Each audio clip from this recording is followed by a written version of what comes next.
Hellos welcome to our study. நான் உங்களுக்கு வந்து டிபாசிஷன் ரொம்ப இது சிம்பிளா இருக்கும். ஆனா இது ரிப்பீட்டடா நம்ம கேட்டுட்டு இருக்காங்க. இப்போ இந்த கொஸ்டின்ஸ் பார்க்கணும்னா கோடிங்ஸ் தான், நமக்கு வேற ஒன்றும் கிடையாது. ஆல்பபெட்டிக்ஸ் கோடிங்ஸ்ல பார்க்கும்போது பார்த்தீங்கன்னா ரொம்ப ABCDEF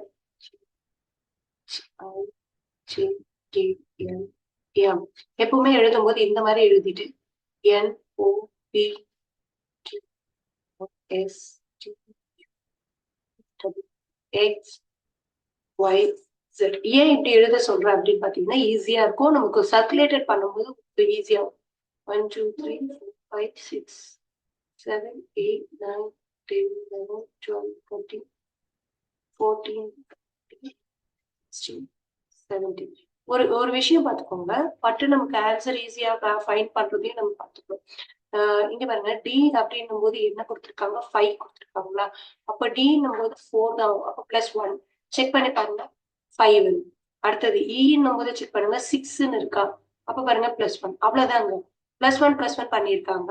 அப்ப ஒரு டவுட்டுக்கு பார்த்துக்கலாம். எல் அப்படின்னும் போது 12 +1 13 கொடுத்துருக்காங்களா? அவ்வளவுதாங்க. அப்ப என்ன நமக்கு கொடுத்துருக்காங்க, மும்பை. இப்ப இங்க கொடுத்திருக்க வேர்ட் அகைன் மறுபடியும் இங்க ரிப்பீட்டட் ஆகும். இந்த ஒரு விஷயம் அவ்வளவுதான். எம்ன்றது என்னது, 13. அப்படின்னா என்னது, 14 14.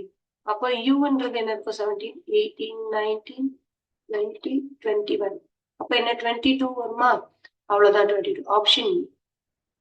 ஓகேங்களா? இந்த மாதிரி ஈஸியா கண்டுபிடிங்க. 1 பை 1 எல்லாத்தையுமே எல்லா லைனுக்கும் எல்லா குரூப்புக்கும் கண்டுபிடிக்கணும்னு அவசியம் இல்லை. ஏன்னா இனிஷியலி நீங்க ஸ்டார்டிங் கண்டுபிடிச்சாலே போதும், 14 கண்டுபிடிச்சா போதும், மீதி எல்லாமே இருக்கு. Thank you. Please subscribe my channel.